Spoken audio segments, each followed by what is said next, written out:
একটি ছোট্ট গ্রামে থাকত এক যুবক, নাম তার রাশেদ। মানুষটা খারাপ ছিল না, হৃদয়টা ছিল নরম, সাহায্য করতে ভালোবাসত। কিন্তু তার জীবনে একটি বড় ভুল ছিল, সে নামাজ পড়ত না। তার মা তাকে বারবার বলতেন, বাবা নামাজ পড়ো, নামাজ মানুষের জীবন বদলে দেয়। কিন্তু রাশেদ সবসময় হাসি মুখে বলতো, মা সময় পেলে পড়ব, এখনো একটু কাজ আছে। কিন্তু সেই সময়টা আর কখনোই তার জীবনে আসলো না। একদিন হঠাৎ করে রাশেদ অসুস্থ হয়ে পড়ল। প্রথমে সবাই ভেবেছিল সাধারণ অসুখ, কিন্তু যতই চিকিৎসা করা হলো সে আর সুস্থ হলো না। কয়েকদিনের মধ্যেই রাশেদ এই দুনিয়াকে বিদায় জানাল। পুরো গ্রাম শোকে ভেঙে পড়ল। সবাই তাকে জানাজা পড়িয়ে দাফন করে ঘরে ফিরে গেল। সবকিছুই স্বাভাবিক মনে হচ্ছিল, কিন্তু 3 দিন পর শুরু হলো অদ্ভুত এক ঘটনা। এক সকালে গ্রামের একজন লোক দেখতে পেল রাশেদের কবরের উপরের মাটি অন্য সব কবরের থেকে আলাদা। পুরো কবরটা নরম হয়ে আছে, যেন ভেতর থেকে কেউ নাড়ছে। সে ভয়ে দৌড়ে গিয়ে সবাইকে খবর দিল। গ্রামবাসীরা এসে দেখল পুরো কবরস্থানে প্রতিটি কবর স্বাভাবিক শক্ত, কিন্তু রাশেদের কবরের মাটি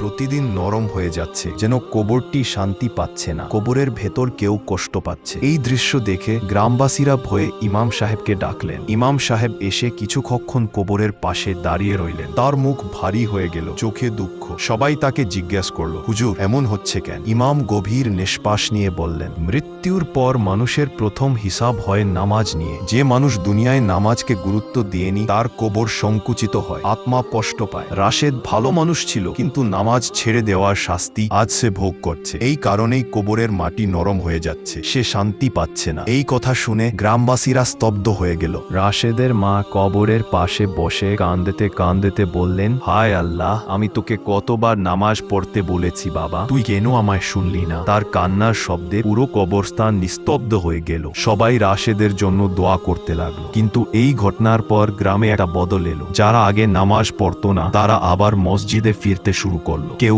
ভয়ের কারণে, কেউ শিক্ষার কারণে, আর কেউ রাশেদকে মনে করে। রাশেদের মৃত্যুর পর সবাই বুঝলো দুনিয়ার কাজ, টাকা, ব্যস্ততা সবই থাকবে, কিন্তু নামাজ ছাড়া মানুষের কবর অন্ধকার হয়ে যায়। বন্ধুরা, নামাজ শুধু একটি ফরজ নয়, এটা আমাদের কবরের নূর। যারা দুনিয়ায় নামাজ পড়ে তাদের কবর প্রশস্ত হয়, আল্লাহ তাদের জন্য নূর পাঠান। আর যারা নামাজকে হালকা ভাবে তাদের পরিণতি কঠিন হয়। আজ থেকেই আসুন 5 ওয়াক্ত নামাজকে জীবনের অংশ বানায়। আল্লাহ আমাদের সবাইকে হেদায়েত দিন, রাশেদের গুনাহ মাফ করুন এবং আমাদের কবরকে নূরে ভরে দিন। আমিন।